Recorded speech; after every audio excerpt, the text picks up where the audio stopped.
दोस्तों नमस्कार। दोस्तों आज का विषय है कि आपकी जमीन का दाखिल खारिज कितने दिनों तक हो सकता है। दाखिल खारिज का आशय कोई आपने बैनामा कराया है या आपके पक्ष में वसीयत है या दान पत्र है और किसी कारण से आपका दाखिल खारिज रह गया है या आपके पक्ष में कोई बैनामा है, आप दाखिल खारिज कराने गए और विपक्षी पार्टी ने आपके दाखिल खारिज के मुकदमे में आपत्तियां लगा दी, जिससे दाखिल खारिज रुक गया। अब रुका हुआ है, पड़ा हुआ है, अब आप जाते हैं बार बार और वापस आ जाते हैं।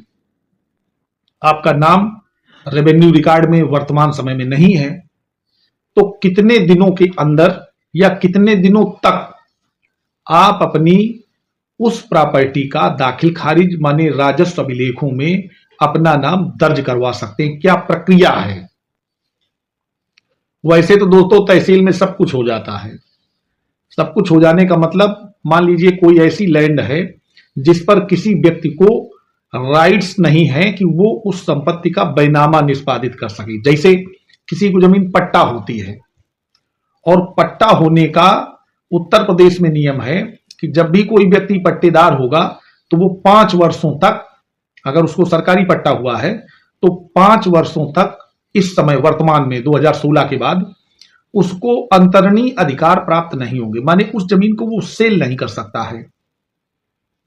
और इससे पूर्व के जो पट्टे थे उनमें आफ्टर 10 ईयर्स, 10 साल बाद ही विक्रय हो सकती। इससे पहले अगर विक्रय होगी तो वो विक्रय अमान्य माना जाएगा, माने वाइडेबल होगा। आप कोर्ट को बताते हैं कि इसको राइट नहीं था और बिना राइट के इस व्यक्ति ने ऐसी लैंड बेच दी है।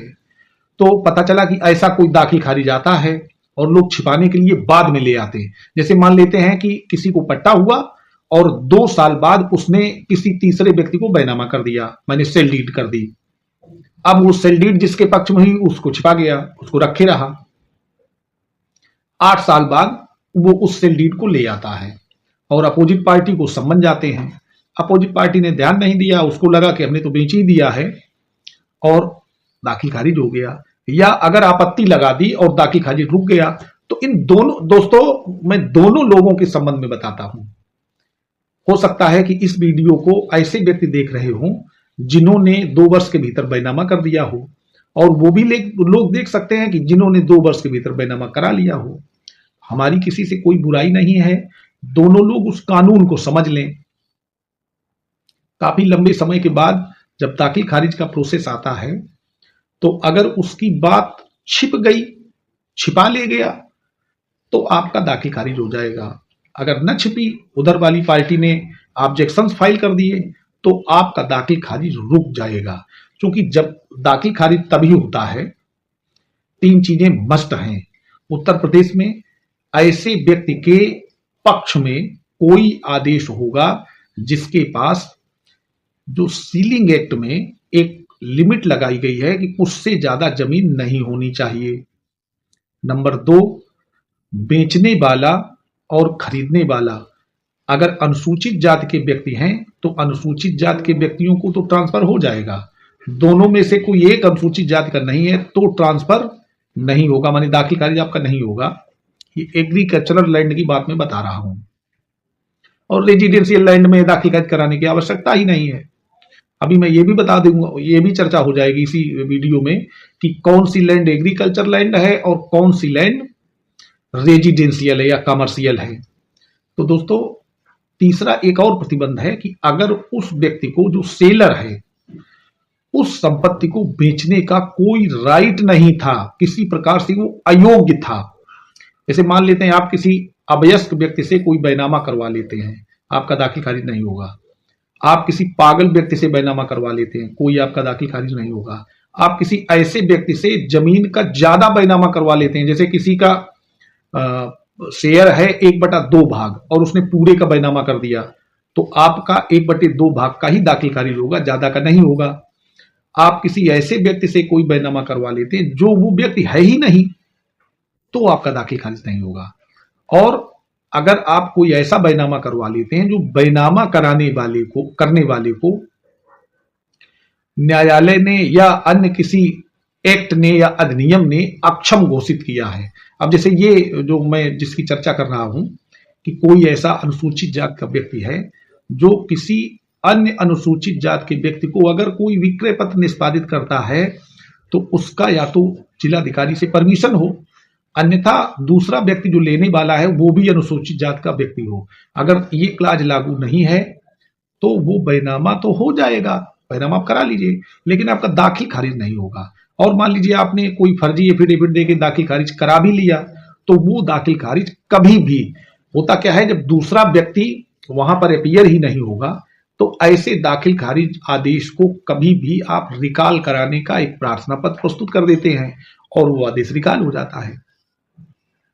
तो दोस्तों, दाखिल खारिज आप कभी भी कोई केस ला सकते हैं और वो उद्देश्य दाखिल खारिज होगा अगर ज्यादा लेट हो गया है, लिमिटेशन एक्ट के आधार पर टाइम उसका निकल गया है, बहुत ज्यादा डिले हो गया है, तो आप डिक्लेरेशन सूट लाते हैं कि ये डिक्लेयर कर दिया जाए कि इस लैंड के स्वामी हम हैं और जिसका नाम राजस्व अभिलेख में है वो अब इसका स्वामी नहीं रह गया है। तो वो दाखिल खारिज के ही जैसा है। जब आप दाखिल खारिज का मुकदमा लाते हैं तब भी तो यही डिक्लेरेशन होता है कि उसका नाम हटा करके और आपका नाम एंट्री किया जाएगा।